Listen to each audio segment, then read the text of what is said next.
Hello everyone, welcome to our channel Reshma's lifestyle. இன்றைக்கி ரொம்ப சிம்பிளான ஒரு முட்டை குழம்பு ரெசிபி தான் பார்க்க போகிறோம். வாங்க எப்படி செய்கிறதுன்னு பார்க்கலாம். முதல்ல குழம்புக்கு தேவையான முட்டையை வேக வச்சுக்கலாம். இப்போது கடாயில் கொஞ்சமாக எண்ணெய் சேர்த்து எண்ணெய் சூடானதுமே கட் பண்ணி வச்சுருந்த 2 பெரிய வெங்காயம் 3 தக்காளி சேர்த்து நல்லா வதக்கி விட்டுக்கோங்க.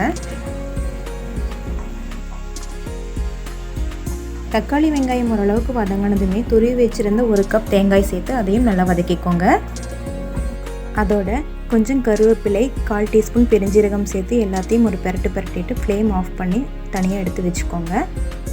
இப்போது அதே கடாயிலே குழம்பு செய்கிறதுக்காக கொஞ்சமாக எண்ணெய் சேர்த்து எண்ணெய் சூடானதுமே கட் பண்ணி வச்சுருந்த சின்ன வெங்காயம், 2 வரமிளகாய், கொஞ்சம் கருவேப்பிலை, 1 டீஸ்பூன் இஞ்சி பூண்டு பேஸ்ட்டு சேர்த்து நல்லா வதக்கிக்கோங்க.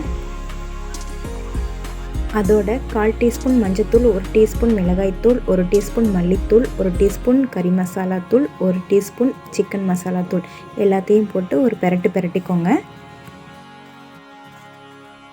மசாலாவோட பச்சை வாசனை போகிற வரையும் வதக்கினதுக்கப்புறம் அரைச்சி வச்சுருந்த பேஸ்ட்டை இதோட சேர்த்து நல்லா மிக்ஸ் பண்ணி விட்டுக்கோங்க.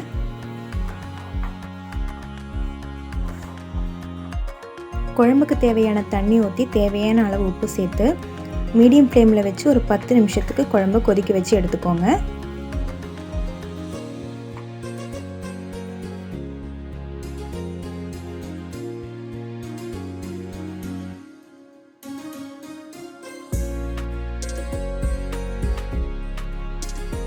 குழம்பு கொதித்து ஓரளவுக்கு சுண்டி வந்ததுமே கீறி வச்சுருந்த முட்டையை குழம்புல சேர்த்துக்கோங்க. இதோட 2 முட்டையை உடச்சி சேர்த்துக்கிட்டிங்கன்னா குழம்போட டேஸ்ட்டு இன்னும் ரொம்ப நல்லாயிருக்கும்.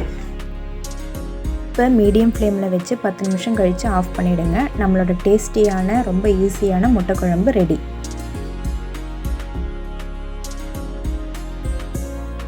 இந்த வீடியோ உங்களுக்கு பிடிச்சிருந்தா மறக்காமல் நம்ம சேனலை சப்ஸ்கிரைப் பண்ணி சப்போர்ட் பண்ணுங்கள். தேங்க்யூ.